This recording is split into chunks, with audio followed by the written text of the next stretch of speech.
Tov. Ok, alors les amis, on se rappelle de ce que c'est que ce chapitre 11, Berou Midata Nekiyut. Nekiyut, on se rappelle, c'est Nekiyut Alev.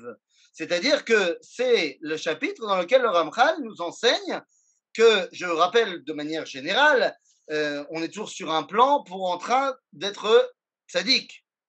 Ok. Et on avait vu qu'il y avait plusieurs midotes qu'on a évoquées. On a évoqué la Zehirut, la Zerizut, enfin Zerizut d'abord, ensuite Zehirut, et ensuite Nekiyut. On a dit Zrizut, c'est mitzvot assez, c'est tout ce qui va me conduire à faire les bonnes choses. Zehirut, c'est tout ce qui va me conduire à ne pas faire ce qui est interdit, mais ça, c'est au niveau des actions. La Nekiyut, eh bien, c'est du domaine de la marshava, du lève, de ce qui se passe à l'intérieur de moi, mes envies de faire le bien ou de ne pas faire le bien. Ok? Et on a vu qu'il y a deux grandes catégories de mitzvot dans lesquelles, eh bien, midat hanekiut, on en a beaucoup besoin parce que l'homme a tendance à vouloir se les permettre. Et on a dit, c'est quoi ces deux grandes catégories? Gezel ve arayot. Tout ce qui est en rapport avec le masa ou mata, avec le business, et tout ce qui est en rapport avec les relations hommes-femmes. Ok? Et c'est ce qu'on avait donc terminé la dernière fois. Le Ramchal maintenant continue en disant qu'il y a d'autres sujets qui sont certes moins puissants chez l'homme, c'est-à-dire que la volonté de les faire, c'est moins fort que la dimension de Gezel et de Harayot, mais c'est quand même suffisamment présent pour que le Ramchal en parle. D'accord? Donc on y arrive maintenant à la Madriga à Shlishit. C'est parti. Yofi. והדרגה השלישית אחר הגזל והעריות לעניין החמדה, donc de ce que j'ai envie de me permettre, הוא איסור המאכלים, בין בעניין הטרפות עצמן, בין בעניין תאוותיהם, בין בעניין בשר בחלב, או חלב ודם, ועניין בישול גויים, ועניין גאולי גויים, יין נסחם וסתם יינם. כל אלה, je vais évidemment tout expliquer, hein, vous en faites pas. כל אלה, הנקיות בהם דורשת דקדוק גדול וצריכה חיזוק, כי קיימת תאוות לב המתהווה למאכלים הטובים, וחסרון הכיס באיסורי התערובות וכיוצא בזה. Alors, de quoi nous parle ici le Ramchal? Vous aurez compris que cette troisième partie, eh bien, c'est Ilchot Kashrut de manière générale. On n'est pas dans un livre de halakha. Rappelez-vous que Mesilat Yesharim, ce n'est pas un livre de halakha. Donc le but ici du Ramchal, c'est pas de nous expliquer comment on va réaliser Issur Yain Neser, Stam Yainam, tout ça. Non, il veut nous expliquer en quoi ce sont des choses où l'homme a tendance de vouloir se permettre de transgresser la Havera. Pour cela, eh bien, il faut comprendre quelle est la Havera. Si on comprend quelle est la Havera, on peut comprendre quelle est la motivation de la transgresser. Si on ne comprend pas quelle est la Havera, eh bien, on ne peut pas comprendre pourquoi est-ce que les gens seraient motivés par la transgression. Donc là, on parle de Inyané à Kashrut. Le Ramchal nous dit tout de suite, sache que Inyané à Kashrut, pourquoi les gens ont envie de se permettre eh bien, de transgresser? Pour deux raisons. La première, Efsed, Kesef, c'est-à-dire, et là on parle rien à voir avec le contact avec les goïms, mais on parle de y a un chashash, quoi, j'ai fait la shrita à ma BMA et la shrita elle n'a pas été bien faite. Alors quoi, Bémet, c'est très fort, Bémet, mais tu sais combien ça coûte une BMA comme ça? Et maintenant je vais perdre énormément d'argent. Yalla, on peut dire que c'est moutard. Donc ça n'a rien à voir avec notre relation avec les goïms, c'est Efsed Mammon. Et donc les gens, comme ils sont près de leur sous, eh bien, il semblerait que ce soit, et on le comprend très très bien aujourd'hui, il semblerait que ce soit eh bien, une des raisons qui pousse à vouloir se permettre de manger des behemoths qui sont soit très fautes, soit métarovot. Exemple, prenons un exemple.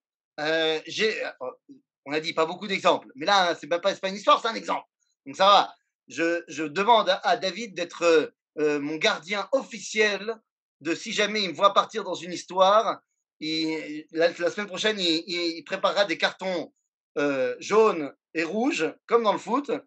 Et si jamais il voit que mon histoire part un petit peu, alors il met un carton jaune. Et s'il voit que l'histoire va vraiment trop loin, il met un carton rouge. Comme ça, c'est clair. Mais là, on a besoin d'un tout petit exemple. C'est quoi Taharovot? De quoi on parle? Eh bien, c'est très simple. Imaginez-vous, vous avez préparé Shabbat. Et alors là, il y avait des rumeurs comme quoi le Tchulent, c'est moins bon que la Dafina. Et donc, il y a deux familles qui se sont dit, on va faire une compétition. Il y a une famille marocaine et une famille polonaise qui ont invité une famille française des Juifs de France, non, des Juifs de France de cette génération, ok, qui n'ont pas de minagim particulier ni dans la Dafina, ni dans le Tchulent. Et la grande compétition entre les deux familles, quel est le meilleur? Amama, dans la famille marocaine ou dans la famille polonaise, dans Méchané, il y a maintenant du lait qui s'est renversé dans la marmite de Dafina ou de Tchulent. Oy va voy, que faire? Eh bien alors là, l'homme, il va avoir tendance à vouloir se dire, c'est ça le repas de Shabbat, s'il n'y a pas, il n'y a pas. On est de 5 minutes avant Shabbat, on n'a rien préparé d'autre. Et donc l'homme, il peut nous dire, il a tendance à dire, attends, il y a chef Sed. Il y a chef Sed, quoi. Je vais me retrouver sans mon Tchulent, je vais me retrouver sans ma Dafina, il n'y aura rien à manger, je vais perdre la compétition. Et donc j'aurais tendance à me dire, bon, c'est sûr que c'est Batel, c'est sûr que c'est Batel, c'est bon. Donc de la même façon qu'il y a au niveau des tréfotes, ah Bémet, peut-être qu'il a bien fait la shrita quand même, on ne peut pas dire. Ou alors tarvotem, le fait qu'il y a du hirbouv de davar kacher avec davar lo kacher. Et donc là-dessus, le Ramchal nous dit, les gens ont tendance à se le permettre. Soyons très honnêtes, ce n'est pas ce qui nous concerne véritablement au quotidien. Parce que dans le quotidien, pas de ceux qui travaillent dans les abattoirs, mais dans le quotidien de vous et moi, quand on va au supermarché et qu'on va s'acheter notre viande avec la théouda de cacheroute sur la viande qu'on achète, il n'y a pas vraiment de question de savoir est-ce qu'il y a un rachage de tréfa ou pas. Il y a marqué dessus que c'est cachère, donc moi, je n'ai pas de rachage que le sakin n'a pas été bien aiguisé, que la bête n'a pas été bien shritée comme il faut. Par contre, là où le Ramchal nous dit qu'il y a un vrai danger, et il y a une vraie volonté des gens, et ben, des fois, de se permettre ce qui est interdit, c'est parce que c'est bon. Il y a une volonté de manger des bons aliments. Et ça, alors évidemment, on a du mal à s'imaginer ça, nous, en Israël.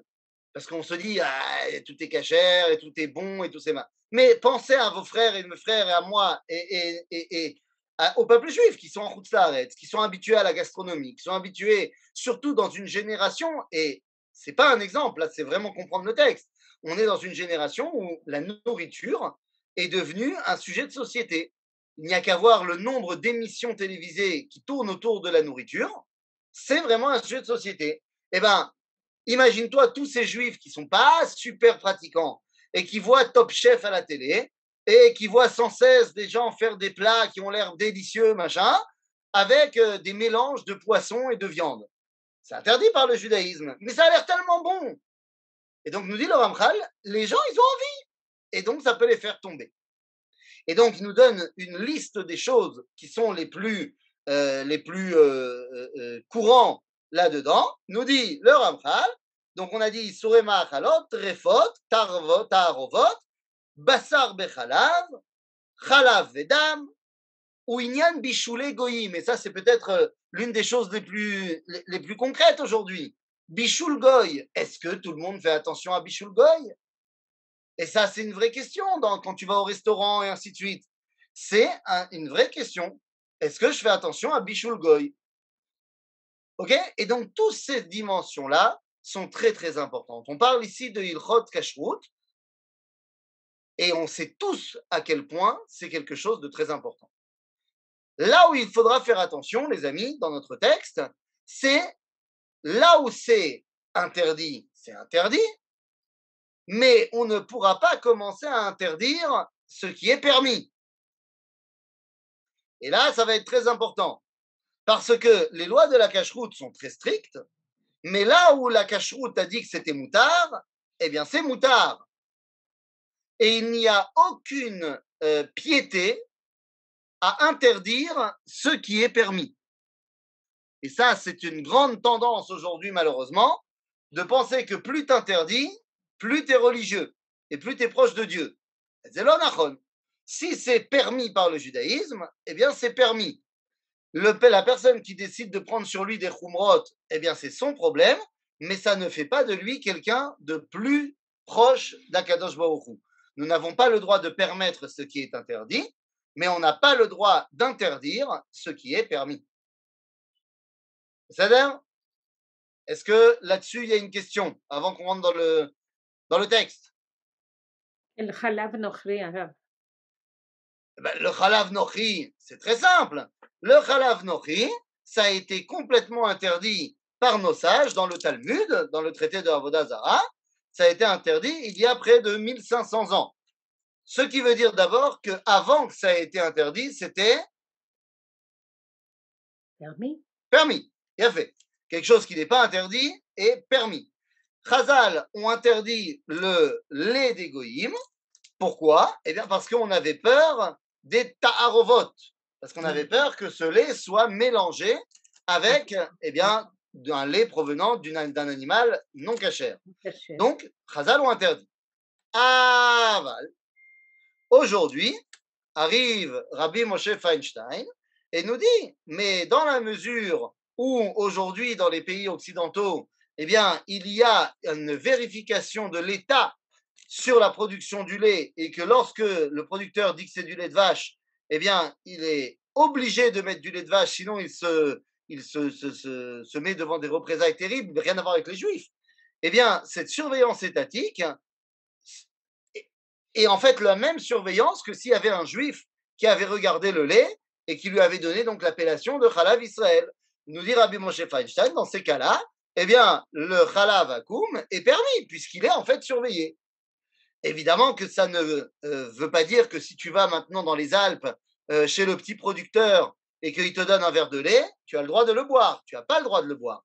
Parce que là, tu sais pas, il n'y a aucune surveillance, l'RTDA de ce qu'il a mis dedans. Mais lorsque tu vas au supermarché en France et que tu achètes du lait d'une marque, voilà, d'une grande marque, machin, eh bien, c'est permis.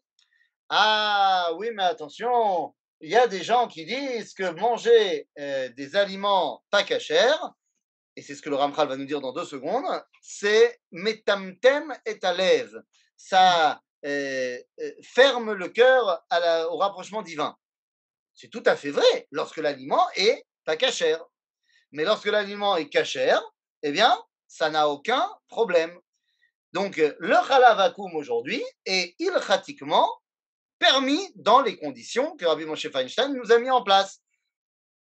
Pour ce qui est, et j'entends venir la prochaine question, la poudre de lait, parce qu'il faut savoir qu'aujourd'hui, 90% des produits laitiers qu'on trouve en Israël où il y a marqué Chalav Akoum, ce n'est pas Chalav Akoum, c'est Afkat Chalav Nochi, c'est de la poudre de lait. Eh bien, la poudre de lait, elle n'a pas besoin d'être permise puisqu'elle n'a jamais été interdite. Elle ne fait pas partie dans la xéra de Chazal de quelque chose qui a été interdit. Donc, si ce n'est pas interdit, c'est permis. De la même façon que Chazal n'ont pas interdit le beurre des goïms, en disant que un lait qui vient d'un animal non cachère ne peut pas devenir du beurre, ils n'ont pas interdit le beurre. Donc imaginez-vous un cas où, monsieur, je suis dans les Alpes et le mec me donne un verre de lait, je n'ai pas le droit de le boire.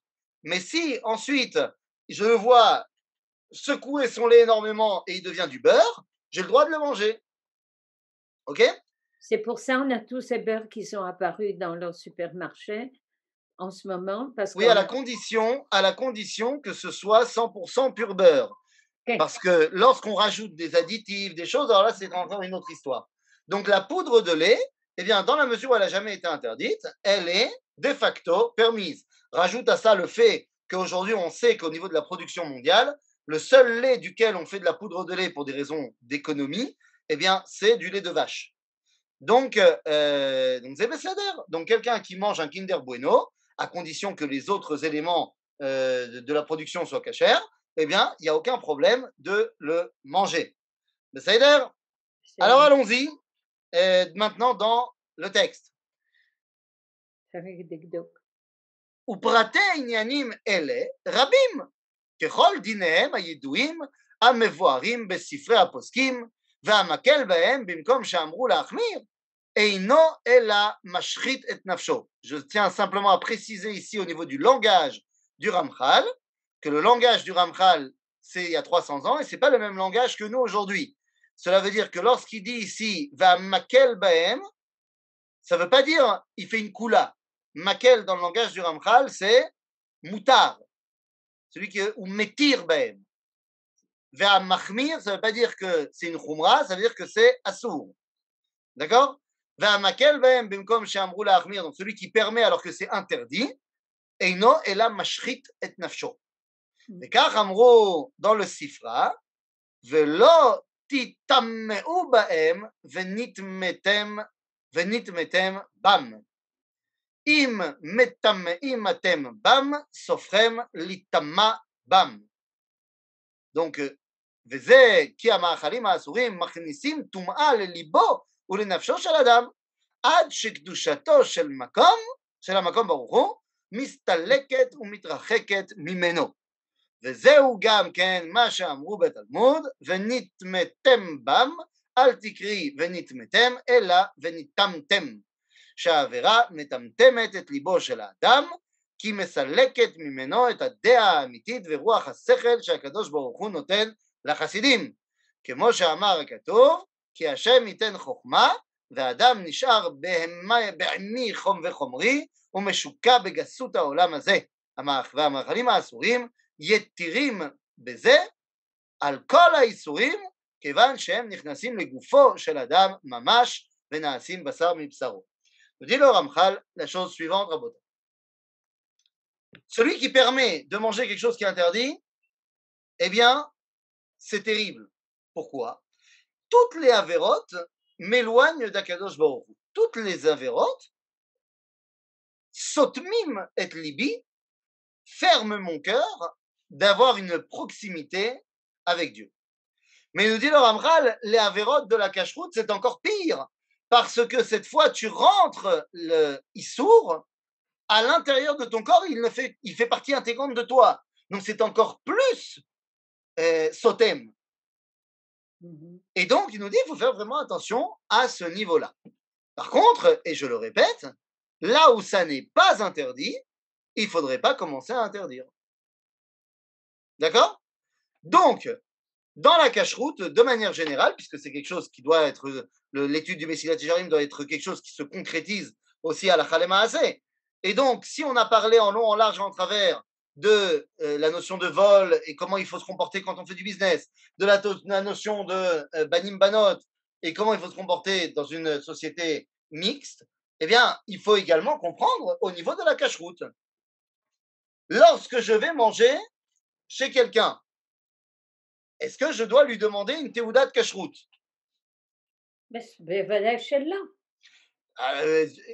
Pourquoi non?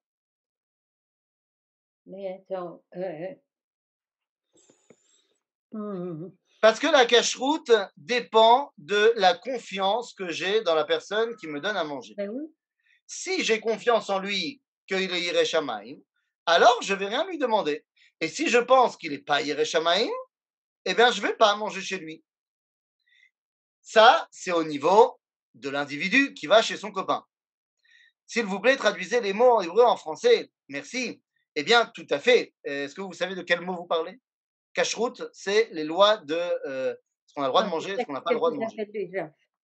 Vous avez lu une grande partie du texte sans Tilgum, alors ça. Oui, c'est ça. Il y a beaucoup de mots que je comprends, mais vous avez raison tout de suite. Ça vient tout de suite. Vous avez l'habitude de dire souvent en hébreu et je trouve que c'est bien de le traduire aussi. Vous avez tout à fait raison. Comme ça. Alors, je vais redire justement le texte en le traduisant mot par mot. Vous avez tout à fait raison. Donc la partie. Une chose. Le guide anaché, le nerf sciatique. Oui. Si je le mange en Europe, est-ce que je mange treife ou est-ce que j'ai le droit de le manger? Ça rentre dans le cadre de la cacheroute ou ça rentre dans un autre cadre?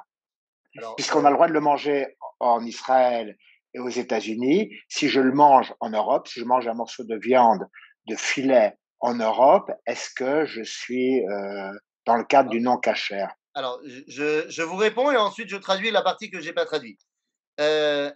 Votre question est basée sur une erreur.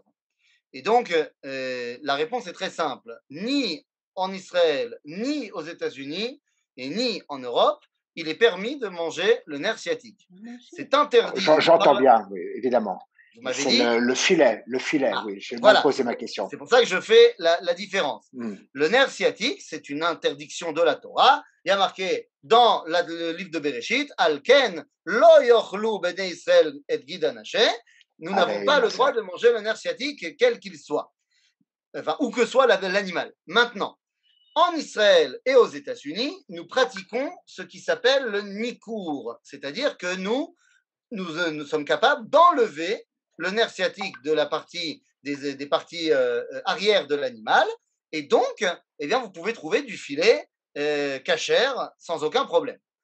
En Europe et particulièrement en France, pour des raisons absurdes, et je préfère le dire absurdes, eh bien, parce qu'il y a un Dayan, il y a une cinquantaine d'années en France, qui a dit on ne sait pas faire le nikour, donc on ne le fait pas, et aujourd'hui, aucun rabbin n'ose remettre en cause ce qui a été dit il y a une cinquantaine d'années.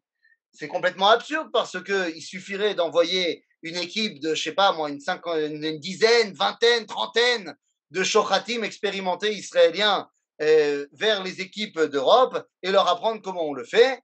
Et bien que ce soit très difficile à faire, j'en conviens, eh bien, il n'y a pas de raison que là, on soit capable de le faire et là, on ne soit pas capable de le faire. Donc, c'est absurde, mais le fait est que pour l'instant, vous ne trouverez pas en Europe des parties arrière de l'animal cachères.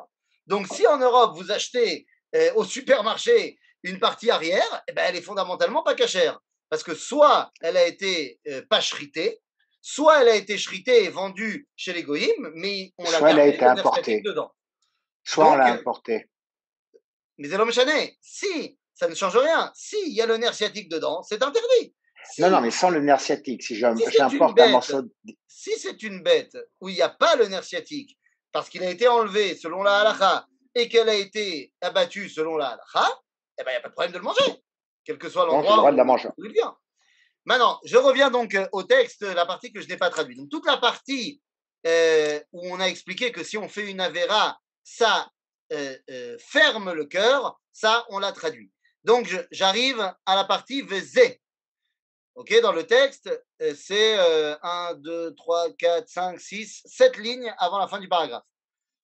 Vezé ki ha'ma'achalim ha'asurim machnisim tuma lelibo velenafsho shel adam.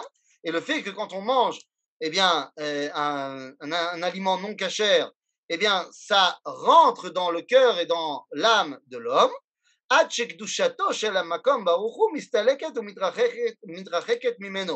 tel point que eh bien, la présence divine au sein de cette personne se retire. C'est ce qui a été dit dans le Talmud.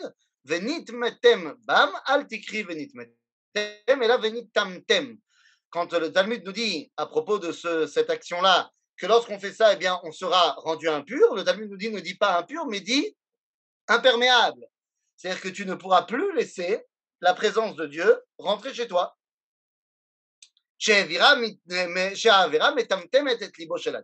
Car la faute rend opaque, rend imperméable à l'entrée de Dieu en toi. Car tu as enlevé la possibilité que tu avais à la base de faire rentrer Dieu chez toi. Que Moshe Katour, qui Hashem yiten chokhma, ve'adam nishar be'emi ve'chomri, umushka begasut ha'olam hazeh. Celui qui mange ce qui est interdit, eh bien ça reste un animal.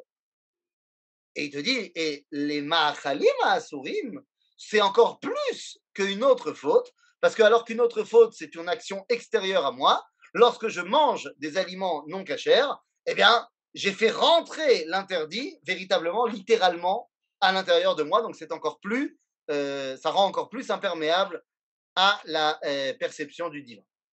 D'accord? Donc, ça veut dire que lorsque je vais manger chez quelqu'un, si j'ai confiance en lui, Azeb Seder.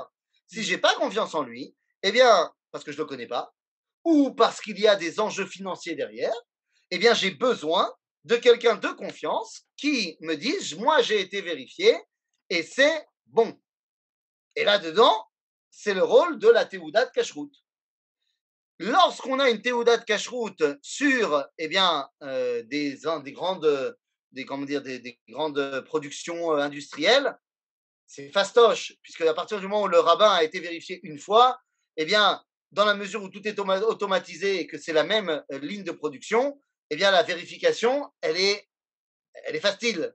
Lorsqu'on parle de restaurants qui vont cuisiner donc au quotidien, qui vont recevoir donc des produits au quotidien, il faut vérifier. Qu'est-ce que ça veut dire, il faut vérifier? Eh bien, évidemment, il faut d'abord vérifier qu'il y a une Théouda de Kashrut et que cette Théouda de Kashrut, eh bien, elle est en bonne et due forme, c'est-à-dire que c'est une vraie Théouda de Kashrut et qu'elle est actuelle.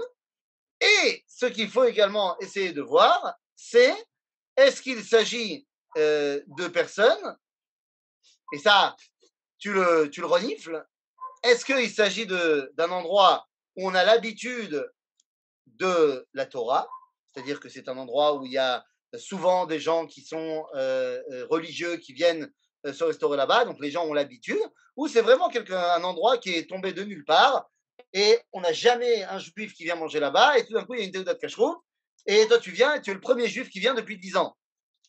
Là, peut-être qu'il s'agit de faire une vérification un tout petit peu plus poussée. Mais de manière générale, si le grand rabbin de Jérusalem, pour parler de Jérusalem, a signé sur le fait que ce restaurant était un endroit qui servait de la nourriture cachère, eh bien, ça suffit. Et de venir dire, non, il ne faut pas aller manger là-bas parce qu'on sait bien que là-bas, c'est un petit peu laxiste, c'est un interdit de la Torah bien plus grave que le fait de manger pas cachère, puisqu'il s'agit du Lashon Hara et de zilzoul, de mépriser les Talmidei Chachamim. Qu'en est-il des médicaments? Selon les médicaments, cela nous rend imperméables, par exemple. Ah, mais ça, évidemment que c'est une grande question de cacheroute, à savoir un aliment qui n'est pas apte à être consommé par un chien, eh bien, ne rentre plus sous le coup de la cacheroute. Ce n'est même plus une question de cacheroute. Donc, les médicaments n'ont pas besoin de cacheroute. Ah, Oui, est-ce que je peux vous proposer de faire un cours sur la cacheroute, mamash, et comme ça Oui. on avance sur le texte? tout à fait, Toda, tout à fait. Tu vois, c'est bien les cartons, hein. Mais là, on est carton orange, là, déjà. Il fallait me dire au jaune. Grave. Ben Sader Gamo. Alors, mais je peux pas, moi, je veux bien continuer, mais tu n'avances pas dans le texte. Il faut changer de page. Voilà. וכדי להודיענו שלא רק הבהמות הטמאות או השקצים הם הטמאים, אלא גם הטרפות שבמין הכשר עצמו הוא בכלל הטומאה, אמר הכתוב להבדיל בין הטמא ובין הטהור. ונאמר הפירוש על ידי רבותינו זיכרונם לברכה, dans תורת כהנים, אין צריך לומר בין חמור לפרא, למה נאמר בין טמא ובין הטהור, בין טומאה לך ובין טהורה לך, בין נשחט רובו של קנה לנשחט חציו, וכמו בין רובו לחציו, מלוא השערה, עד כאן לשונה. Donc de quoi on parle? Ici on nous dit... Alors, Pardon? non, ça exige explication. Ben oui. Le Rambam nous dit, lorsqu'on te dit de faire la différence entre ce qui est impur et ce qui est pur, on dit, c'est pas vraiment la question, est-ce que je fais la différence entre un âne, qui est interdit à la consommation, et un cheval. Là, il y a marqué un péré, c'est-à-dire un mulet, mais c'est l'homme chané. C'est-à-dire que ça, c'est pas vraiment le ridouche. On sait très bien quels sont les animaux qu'on a le droit de manger et les animaux qu'on n'a pas le droit de manger. Donc, le diouk, la particularité n'est pas mise là-dessus. La particularité est mise sur l'animal que la Torah a permis, mais que dans certaines conditions. Et si ces conditions ne sont pas respectées, alors elle deviendra interdite. La vache, à la base, c'est cachère, mais si la shrita, et là on nous donne des dioukim dans les lois de cacheroute, est-ce qu'on a tranché tout le canet, c'est-à-dire tout le tube, comment dire, le tube respiratoire, ou est-ce qu'on a coupé que la moitié? Et donc à ce moment-là, la vache à la base elle est cachère. Mais là, il faut faire attention de savoir est-ce que cette vache qui était cachère, elle l'est toujours à la fin du processus de shrita ou pas. Et donc c'est sur ces cas-là que la Torah a précisé la avdil ben atame le ben ataor. D'accord? ואמרו לשון זה בסיום מאמרם, וכמו בין רובו לחציו, מלוא השערה, להראות כמה גדול כוח המצווה, שחוט השערה מבדיל בין טומאה לטהרה ממש. De quoi parle-t-on ici? On parle d'un cheveu qui ferait la différence entre cachère et pas cachère, parce que dans les lois de la cacheroute, eh bien pour vérifier que le couteau est suffisamment aiguisé pour que la shrita soit cachère, eh bien, il faut y faire passer un cheveu dessus.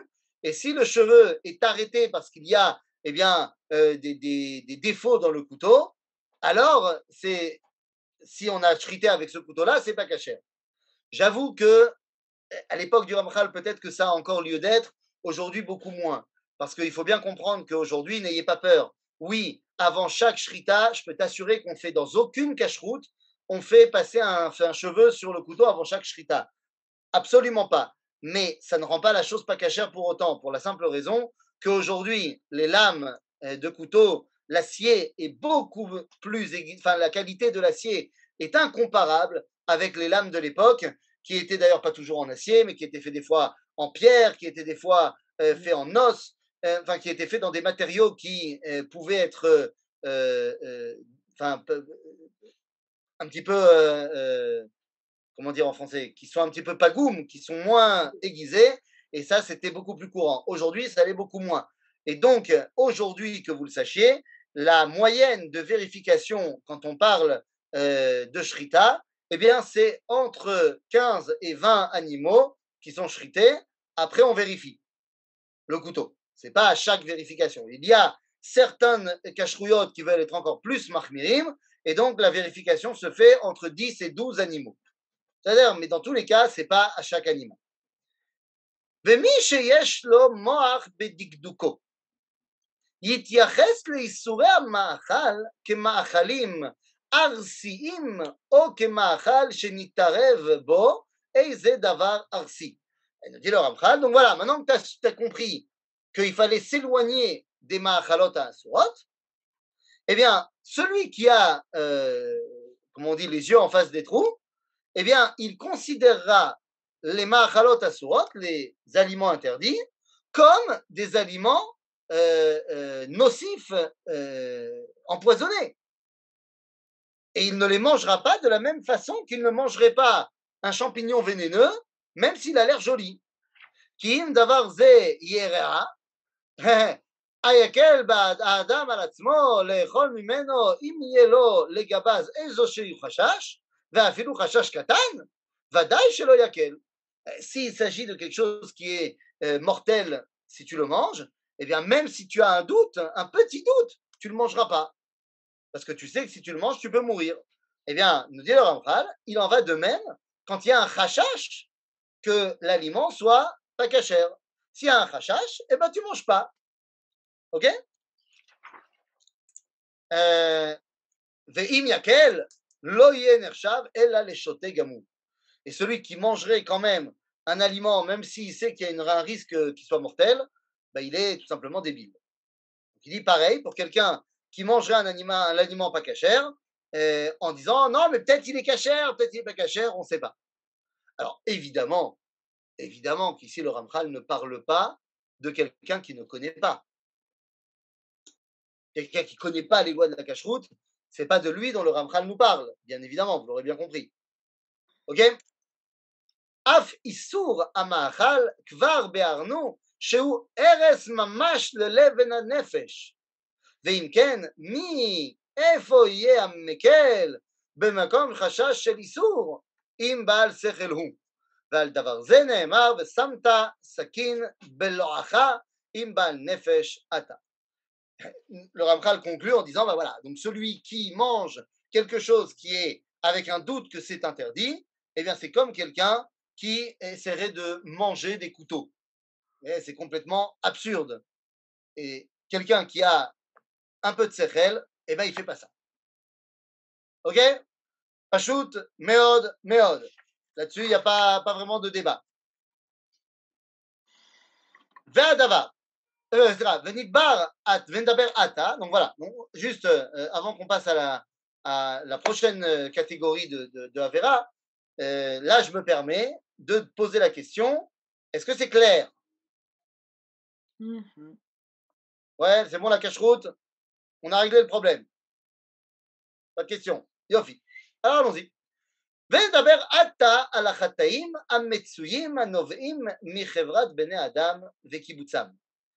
Donc maintenant, le Ramchal nous dit, il y a d'autres cas dans lesquels, là aussi, tu as tendance à vouloir te permettre ce qui est interdit, et ce sont des avérotes qui sont directement liées au fait qu'on vit en société. On n'est pas tout seul, et donc c'est notre contact avec d'autres personnes qui nous amène à faire certaines fautes. Alors de quoi on parle? ונדבר עתה על החטאים המצויים והנובעים מחברת בני אדם וקיבוצם, כגון הונאת דברים והלבנת פנים, השלכת עיוור בעצה, רכילות, שנאה ונקימה, שבועות, דבר שקר וחילול השם. כי מי יאמר ניקיתי מהם, טהרתי מאשמת בם, כי ענפיהם רבים ודקים עד מאוד, עד אשר הזהירו בהם כרוחה בטורח גדול. Donc nous dit le Ramchal, il y a plein de petites choses, et qui va développer maintenant évidemment, eh bien ce sont des petites choses qu'on a vraiment tendance à tomber dedans. Parce qu'on vit en société, parce que c'est comme ça. Et donc nous dit le Ramchal, il faut faire vraiment attention à ce genre de petites choses, parce qu'on ne les voit pas arriver. Alors, quelles sont-elles? Là, le Ramchal va prendre chacune des exemples, les choud. Alors, allons-y. Onat devarim. Qu'est-ce que c'est? C'est pour ça que volontairement, je n'ai pas encore traduit ces choses, parce que le Ramchal va le faire chacun son tour. Donc, onat adevarim. I ledaber bifne chavero davar sheyitbayesh mimenu. Vekol sheken האמירה בפני רבים דבר שיתבייש ממנו, או לעשות לו מעשה שיגרום לו בושה. Tout ce qui pourrait faire honte à mon prochain, c'est onat devarim. Ok? Tout ce qui pourrait lui faire honte. Tout ce que je pourrais dire dans un repas, dans un truc, et ça, les amis, mais c'est tellement courant. Tellement courant, tu as envie de raconter une blague, une anecdote sur quelqu'un qui est assis autour de la table, et tu dis, attends, t'as pas vu, tu te rappelles pas ce qui lui est arrivé à lui? Et peut-être que ça va le mettre mal à l'aise. Peut-être que la personne va être honteuse par rapport à cette histoire-là qu'on raconte, qu'il n'avait pas envie qu'on raconte ça à ce moment-là. Peut-être que justement la personne est célibataire, elle a des vues sur une autre personne qui est assise autour de la table, et il n'a pas envie de se faire mettre la honte. Et donc, tout ça, c'est onat devarim. La sot lo maaseh sheigrom lo busha. וזהו שאמרו בפרק הזהב, בבבא מציעא dans le Talmud, אם היה בעל תשובה לא יאמר לו זכור מעשיך הראשונים. C'est-à-dire que quelqu'un qui est בעל תשובה, tu n'as pas le droit de lui rappeler qu'il faisait des avérotes avant. Ça pourrait lui faire honte. אם הוא בן גרים, לא יאמר לו זכור מעשה אבותיך. Rappelle-toi comment tes parents ils mangeaient du cochon. אם היו חלאים בעין עליו, או שהיה מקבר את בניו, אל יאמר לו כדרך שאמרו לו חבריו לאיוב, הלא יראתך, כסלתך, תקוותך ותום דרכיך, זכור נא מיהו נקי אבד ואיפה ישרים נכחדו. Quelqu'un qui vient de perdre des gens, c'est pas le moment de lui rappeler les moments difficiles qu'il vient de passer.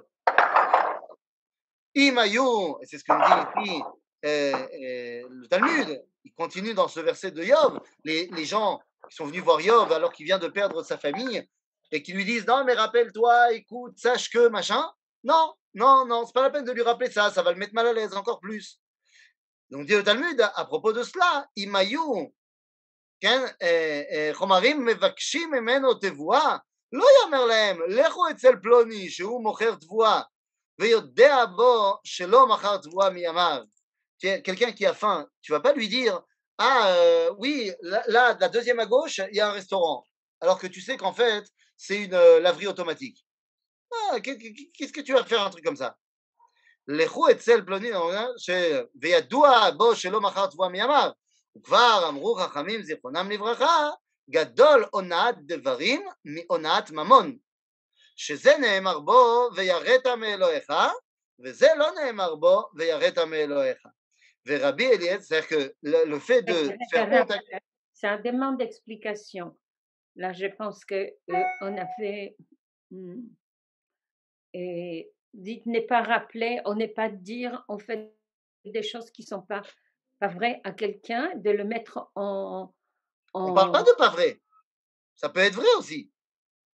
On n'a pas le droit. Alors pourquoi il dit ne dis pas que tu vas. Regarde, il faisait. Non, on parle ici de quelqu'un qui aurait faim. Et Yes. il te demande où est-ce que je peux manger. Et toi, tu lui dis, va là-bas, alors que tu sais très bien qu'il n'y a pas. Là, on parle de Onat C'est-à-dire que Devarim. tu te débarrasses de la personne pour qu'il ne t'embête pas, en fait. Oui, mais d'accord. c'est Mais pas là, le juste. problème, c'est que là, on parle de Onat Devarim. C'est-à-dire, au final, il va être honteux. Là, on ne parle pas du mensonge qui en soi est interdit. Mais Non. là, on parle du fait que comme tu lui as dit ça, quand il va arriver devant l'endroit et qu'il va dire est-ce que je pourrais avoir un steak? Eh ben, les gens vont lui dire mais non, mais on ne vend pas de viande ici.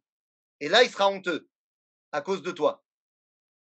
Ah, même si c'est post-factum, Ok? c'est-à-dire. D'accord. Ouais, même si c'est post facto. Bien sûr, c'est à cause de toi qu'il est arrivé dans cette situation-là. Il est arrivé là-bas. D'accord? Donc, tout ce qui pourrait amener à faire honte à la personne, je n'ai pas le droit de le faire. Rabotaï, que les choses soient claires, on tombe là-dedans. Hein. Il faut faire très très attention à cela. On tombe tous, moi le premier. Combien de fois les parents, alors que leurs enfants les ont sortis de leur gond et ont fait n'importe quoi, eh bien, ils continuent et donc le père, il dit mais enfin, ça t'a pas suffi de faire ça devant le reste de la famille. Et la personne devient extrêmement honteuse parce qu'il a fait et il voulait pas que ça se sache. Ça nous arrive à tous. Nous dit le Ramchal, ça, il faut faire très attention à ça. Midat Anekiyut, c'est très important. Et Onaat Devarim, c'est pire que Onaat Mamon. Onaat Mamon, c'est-à-dire de dire à quelqu'un que ça vaut tel ou tel prix, alors que tu sais que ça ne vaut pas tel ou tel prix. Il nous dit, ça, Onaat Devarim, il y a marqué dans la Torah, Veyareta me Elohecha, et tu auras la crainte de Dieu, alors que Onaat Mamon, il n'y a pas marqué ça.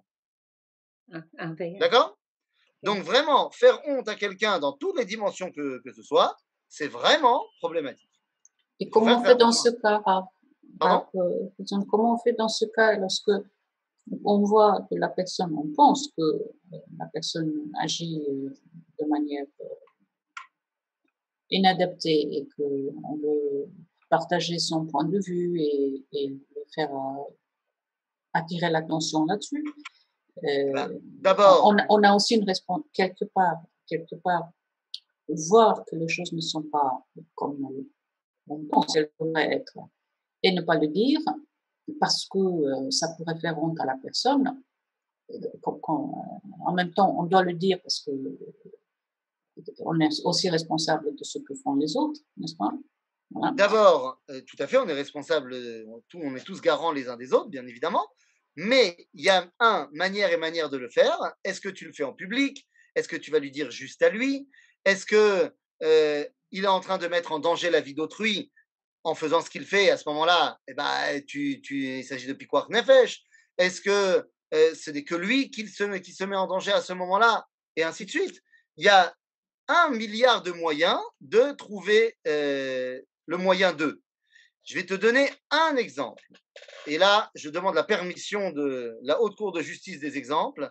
Je vais donner un exemple qui m'est arrivé il y a très très longtemps. Et j'avoue que j'en suis très fier parce que j'ai été tzaddik sur le moment. Ça ne veut pas dire que j'ai réussi à l'être tout le temps, loin de là. Mais là, pour le coup, c'était un bon exemple. On était invité une fois chez des gens, machin, et à côté de moi, il y a un homme qui, Baruch Hashem, avait kiffé le repas, et y compris un peu le vin qu'il y avait dans le repas, et il n'était pas saoul, mais il était bien. Et il faisait plus vraiment attention à tout ce qu'il faisait. Et à un moment donné, il a fait des gestes très grands, très amples, et il m'a renversé tout son verre de vin sur moi, sur mon costume, ma chemise, machin, Baruch Hashem. Il y a eu un blanc. Il y a eu un blanc. Le Rav chez qui on était, et ma femme et là, je dis, bah alors là, merci. Ah bah merci beaucoup, enfin. Non, parce que comme ça, grâce à toi, je ne serai pas obligé de me battre avec ma femme. Parce que ma femme, elle ne veut pas que je mette mon costume chez le pressing toutes les Shabbats à la fin, enfin tous les dimanches à la fin de Shabbat. Elle dit que ça va, tu n'es pas obligé de mettre ton costume au pressing tout le temps. Et donc à chaque fois, je me fais disputer parce que je veux trop laver mon costume. Eh ben merci, parce que là, elle ne pourra pas me dire de ne pas amener mon costume au pressing. Toda Rabba. Et donc tout le monde a rigolé et c'était bien. Et la personne, elle s'est pas sentie honteuse et ça va. Et j'ai effectivement emmené mon costume au pressing. J'aurais pu dire oh là là, mais il faudrait faire attention. Ou alors j'aurais pu ne rien dire et laisser le blanc qui aurait amené la honte aussi. Bon, ben là, j'ai bien réagi. Encore une fois, ça ne veut pas dire que je réagis tout le temps bien. Hein. Mais là, j'ai bien réagi. Donc, quand vous dites quelqu'un qui fait quelque chose, eh ben, faut réfléchir comment le faire. OK? Pas simple, pas simple. Hein. Ah ben non, c'est pas simple. J'ai pas dit que c'était simple. Hein. Ouh là là. C'est-à-dire, mais nous dit le Ramchal, c'est quelque chose qu'il faut absolument faire attention. Non, c'est vrai. Et si vous insistez sur le fait que on peut se comporter de manière qui peut provoquer, le Ramchal prend cette situation-là, qui peut provoquer la honte à l'autre, mais quelque part, ça invite aussi cet enseignement, je l'entends aussi comme ça, d'être très attentif à ce qu'on fait soi-même pour qu'on ne soit pas posé dans une situation où l'autre dise ou ne dise pas pour ne pas te faire honte. Je veux dire, c'est aussi facile de dire tu me fais honte. Quelque part, c'est aussi très facile de dire, mais tu n'as pas qu'à être aussi responsable quelque part de faire attention à comment tu fais les choses. On est bien d'accord. On est bien d'accord que chacun d'entre nous sommes responsables de nos propres actions, bien sûr. Mais c'est pas parce que quelqu'un aurait fait une bêtise, qu'elle soit volontaire, involontaire, machin, c'est pas pour ça que ça me donne le droit de faire honte à la personne. C'est le rapport avec les teenagers, avec les adolescents. Par exemple, le rapport avec les adolescents, avec nos enfants, petits-enfants, un adolescent, tu lui fais honte en 2 secondes. Ouais. Ça y est, faut faire attention. Faut faire attention. Bon, il y a des fois où l'adolescent dit que tu lui as fait honte alors que tu lui as dit bonjour. Bon, il y a des choses qui sont pas vraiment. Je veux dire, c'est pas parce que la personne est en pleine crise d'adolescence et que elle a honte tout simplement d'être vue avec ses géniteurs que c'est forcément assour al pi halacha. C'est-à-dire, c'est gamour. Faut pas exagérer. Mais le Ramcham nous dit, fais attention. OK? Alors, juste pour signaler qu'il reste 5 minutes. Eh bien, très bien. Alors, vas-y. Et j'insiste, dis-moi, et pourquoi c'est si important? De ne pas faire honte à la personne? Oui, qu'est-ce qui se joue? Moi, je comprends bien, raisonnablement, oui, mais au-delà de ça. C'est une très bonne question. C'est une très bonne question. Pourquoi est-ce que c'est si grave? On comprend que c'est pas bien, qu'on ne veut pas porter atteinte à l'autre. Mais pourquoi est-ce que c'est si grave? Eh bien, tout simplement parce que lorsque je fais honte à quelqu'un, je lui enlève aux yeux des autres, parce que là, le Ramchal nous a bien dit qu'il s'agit de quand on est en public. Et ça veut dire que je lui enlève aux yeux du reste du monde sa légitimité d'être. Lorsque je fais honte à quelqu'un, eh bien, la personne est dénigrée aux yeux du monde et donc elle perd sa légitimité d'être. À ce moment-là, je suis en train de tout simplement remettre en cause eh bien, le travail de Dieu qui a créé cette personne. Et c'est en cela que c'est tellement grave. Parce que je suis en train de dire que cette personne n'a pas de raison d'être. Et ça, c'est grave. Où est-ce qu'elle apparaît, Boucha? Un sur la Shonara et un sur la cacheroute. Pardon? Je note qu'il faut faire 2 cours, un sur la cacheroute et un sur la Shonara. Yalla. Et où apparaît la boucha dans la Torah? La première boucha, c'est Bereshit. Oui. Oui. OK? Alors allons-y. C'est parti. Voilà. Où est-ce qu'on est arrivé? Rabbi Eliezer. ורבי אליעזר אומר, זה בגופו וזה בממונו. רבי שמואל בר נחמני אמר, זה ניתן לעיסבון וזה לא ניתן לעיסבון. C'est la différence entre onat mamon et onat devarim pour nous dire que c'est plus grave de faire honte à quelqu'un que de porter atteinte à son portefeuille. Vechol sheken imu berabim. Voilà, il Ramchal bien sûr qu'à fortiori quand il est en public. Shebeferush shaninu b'masechet avot amalbin pene chavero barabim en lo chelek leolam haba. Ve'amar Rav Chizda. Donc celui qui fait honte à quelqu'un en public, il n'a pas part au monde futur. C'est pas mal. Ve'amar Rav Chizda, kol השערים ננעלים חוץ משערי הונאה. ואמר רבי אלעזר, הכל הקדוש ברוך הוא נפרע בידי שליח, חוץ מהונאה. C'est-à-dire quelqu'un qui fait honat devarim, les portes quelque part sont fermées devant lui pour la teshuva, pour revenir. Alors, c'est pas vraiment, il peut faire teshuva, mais on veut te montrer à quel point c'est compliqué et à quel point Dieu il va s'occuper de lui directement. ואמרו שלושה אין הפרגוד ננעל בפניהם, et ça c'est donc l'inverse, ואחד מהם הונאה, celui à qui on a fait honte, eh bien les portes de la tchouva ne sont jamais fermées devant lui. Pas de la tchouva, de la slicha, de la tfila, pas de la tchouva, autant pour moi, les portes de la tfila ne sont jamais fermées devant lui. Car quelqu'un à qui on a fait honte, eh bien maintenant il a un statut tout à fait particulier, tellement il a été méprisé à cause de ça. ואפילו לדבר מצווה אמר הכתוב, הוכיח תוכיח את עמיתך. ואמרו חכמים זיכרונם לברכה, יכול אפילו פניו משתנות, תלמוד לומר, לא תישא עליו חטא. ומכל המאמרים האלה, תראה עד היכן מתפשטים ענפי הזרה, הזאת וכמה קשה עונשה. Et ça répond à votre question, nous dit le Ramchal, même quand il s'agit de Dvar Mitzvah, c'est-à-dire que la personne fait quelque chose qui est interdit, et que tu le vois faire, et que tu as une mitzvah de Leochiach, eh bien, tu n'as pas le droit, sous couvert de mitzvah de Tochecha, de lui faire honte.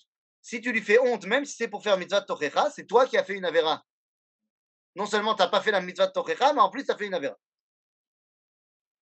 Donc ça veut dire que C'est-à-dire, on les laisse faire, Pardon? on laisse faire la personne.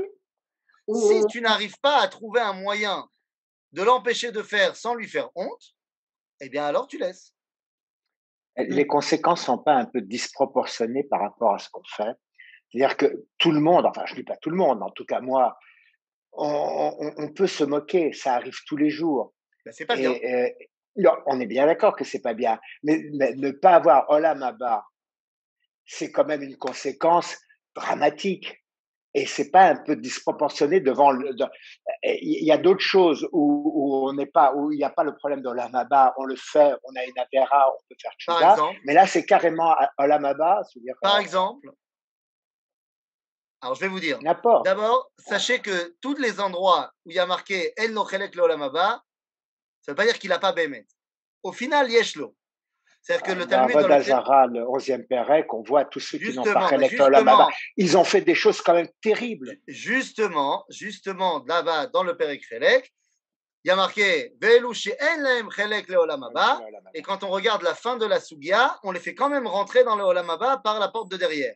Donc, c'est pour nous montrer l'importance de la chose. Maintenant, vous dites, ah bah ça va, je me suis un peu moqué, bon, c'est pas bien, mais bon, il y a pire quand même. Eh bien, justement, le Ramchal nous enseigne qu'il faut changer nos façons de réfléchir. Non, enfin oui, il y a pire, mais il y a très rarement pire. C'est-à-dire que oui, il est temps de prendre conscience que notre société occidentale dans laquelle le fait de se moquer est un droit essentiel, que l'humour permet tout et n'importe quoi, et que tu peux te moquer de n'importe qui, ah non, mais c'est de l'humour, ça va, eh bien, c'est pas parce que la société occidentale nous dit que le respect de l'autre, eh bien, n'a absolument aucune valeur, que le judaïsme l'accepte. Non, c'est lo beseder, et c'est très, très, très grave, et le Ramchal nous enseigne en fait à changer notre fissa, notre perception des choses, bien qu'on ait grandi dans une société où Coluche, eh bien, c'était le numéro 2 de Dieu, et qu'après tous les humoristes et quoi, et on ne peut plus rien dire, dans une société on ne peut plus rien dire. Non, c'est pas bien d'être dans une société où c'est tout à fait normal de se moquer les uns des autres. Il est temps de réapprendre que notre langage a une importance. Et donc, quand je me moque de quelqu'un, c'est extrêmement fondamental. J'ai utilisé l'ustensile, un des plus élevés qui soit, la parole par laquelle Dieu a créé. Ah. On est figé. Arabe Fison? Mais il s'est arrêté, il s'est figé. Donc, il faut changer notre perception des choses. Arabe Fison? Est-ce que je pouvais dire quelque chose à ce sujet? Madame Garibaldi, juste avant, parce qu'il est déjà l'heure, moi je vous propose qu'on fasse un cours que sur le Lachon arabe pour pouvoir approfondir vraiment ce sujet jusqu'au bout, pour éviter le cours de Raphaël. Arabe Fison, vous voulez conclure? Voilà, très important. Faut bien parler. Il va falloir approfondir ce sujet. On organise ça avec le Rav Fison le plus rapidement possible. Toda Rabba Rav Fison pour ce cours sur Messias Chéri. On a bien avancé cette semaine. Bien fait. Et merci beaucoup. Merci.